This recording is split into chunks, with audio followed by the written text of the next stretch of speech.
หน่วยพักษาพันกรรมการแขวงพงศดีหับไปยั่งยืนหน่วยพักปลอดใสเข้มแข็งเดนักแน่นพิธีหับไว้ยั่งยืนหน่วยพักปลอดใสเข้มแข็งเดนักแน่นประจำปี2025ครั้งที่8ของหน่วยพักสหพันธ์กรรมการแขวงพงศดี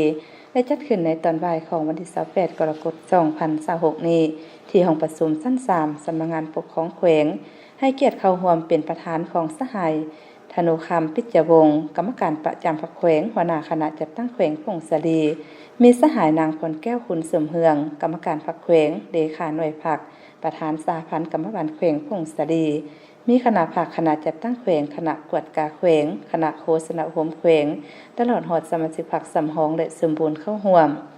ในพิธีสหายนางพลแก้วคุณเสริมเฮืองกรรมการพรรคแขวงเลขาหน่วยพรรคประธานสหพันธ์กรรมการแขวงพงศดีได้ขึ้นผ่านบทสรุปการก่อสร้างหน่วยพรรคปลอดใสเข้มแข็งเด่นนักแน่นประจำปี2025และทิศทางแผนการในปี2026ซึ่งได้ยกให้เห็นบรรดาผลงานด้านตั้งหน้าจุดอ่อนข้อคงค้างบทเรียนที่ถอดถอนได้ในการชี้นำพาการจัดตั้งปฏิบัติเบียกงานในระยะที่ผ่านมาและเบียกจุดสูงในต่อหน้าหน่วยพรรคสหพันธ์กรรมการแขวงพงศดีเป็นหน่วยพรรคเอกราชที่ขึ้นกับคณะประจำพรรคแขวงโดยกงมีพระบทบาทเป็นเสนาธิการให้แก่คณะประจำพรรคแขวงในการคุ้มครองก่อสร้างสมาชิกพรรคและหน่วยพรรคปลอดใสเข้มแข็งแด่นักแน่นในแต่ละปีหน่วยพรรคสหพันธ์กรรมการแขวงพงศดีประกอบมีคณะพรรคทั้งหมด3สหายหญิง2สหายมีสมาชิกพรรคสมบูรณ์ทั้งหมด15สหายหญิง10สหายในตลอดระยะที่ผ่านมาคณะพรรคได้เอาใจใส่คนขั้วเสริมซึมกำแน่นต่อแนวทางนโยบายมติคำสั่งคำแนะนำและกฎระเบียบพรรคพร้อมทางหันเอาแนวทางมติคำสั่งกฎระเบียบพรรคกฎหมายของรัฐจัดตั้งเผยแพร่เสริมซึมให้บรรดาสหายสมาชิกพรรคพนักงานรัฐกรภายในสหพันธ์กรรมการแขวงได้ดีศึกษาอบรมให้สมาชิกพรรครับรู้ได้เข้าใจคณะพรรคได้เอาใจใส่ในการก่อสร้างพรรคและปรับปรุงพรรคตามหาหลักการ3ทิศนำของพรรคในการก่อสร้างพรรคปลอดใสเข้มแข็งแด่นักแน่นทางด้านการเมืองแนวคิดตั้งหน้าเข้าร่วมชีวิตเสียเงินบำรุงสติพรรคเป็นปกติ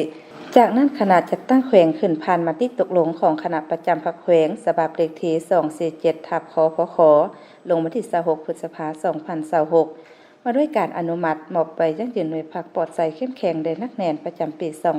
2025ขึ้นมอบไปยั่งยืนหน่วยพรรคปลอดใสเข้มแข็งแด่นักแน่นโดยสหายธนุคำปิจวงศ์กรรมการประจำพรรคแขวงหัวหน้าคณะจัดตั้งแขวงพงศดีก้าวรับโดยแม่นสหายนางพลแก้วคุณสมเฮืองกรรมการพรรคแขวงเลขาหน่วยพรรคคณะบริหารงานสหพันธ์กรรมการลาวประธานสหพันธ์กรรมการแขวงพงศดีพร้อมคณะพรรคในพิธียังได้ผ่านรัฐดำรัสของประธานประเทศเลขที่313/ปปทลงวันที่1ธันวาคม2025ว่าด้วยการประดับเดือนการระลึก50ปีบรรสถาปนาสปป.ลาว